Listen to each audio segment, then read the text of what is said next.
Good morning, sunshine. Good morning. Today is Friday. Guys, eto.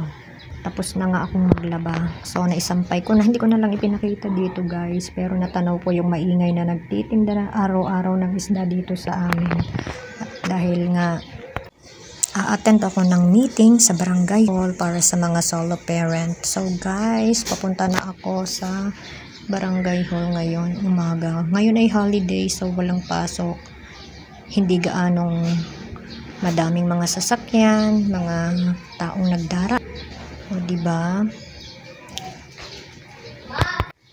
Napapansin nyo rin ba guys, ang dami ng banderitas mula doon hanggang sa dulo pa doon kasi malapit na ang piyesta dito sa namin sa bayan ng San Luis. So, ayan. May red, may blue, may yellow. O, diba? Magmi-meeting nga kami pero hindi ko nakukuhanan ang loob ng barangay hall, guys. Kasi makukuha tayo sa CCTV. So, ayan na nga. At yan. Mainit na ang sikat ng araw at tanghali na almost 11 o'clock pass na. So, nagmamadali na rin akong umuwi, guys. Kasi may kainan sa aming kapitbahay. O, diba?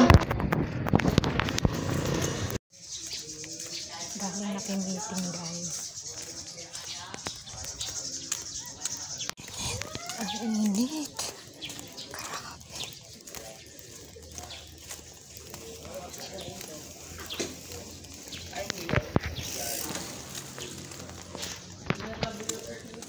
Ito na nga yung sinasabi ko guys, kaya ako nagmamadaling umuwi kasi may kainan sa kapitbahay. O diba, ito na yung fruit cocktail na gusto ko tuwing may handaan na ganyan kasi dessert na masarap. Iba't ibang mga prutas. O ayan na guys, tara kumain na tayo at nakumuha na rin ako ng aking pagkain. Syempre, ayan, o, may karne at saka ano yun, gulay na chapsoy.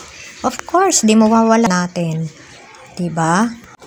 At eto nang umpisahan na natin kumain guys. Basta ako kain ng kain, bahala kayo dyan. Nag-voice over na nga ako kasi ang ingay-ingay ng kapitbahay Dyan sa may kainan din yun. O diba, basta tayo kain lang ng kain. Wala namang masama, basta kain lang ng kain.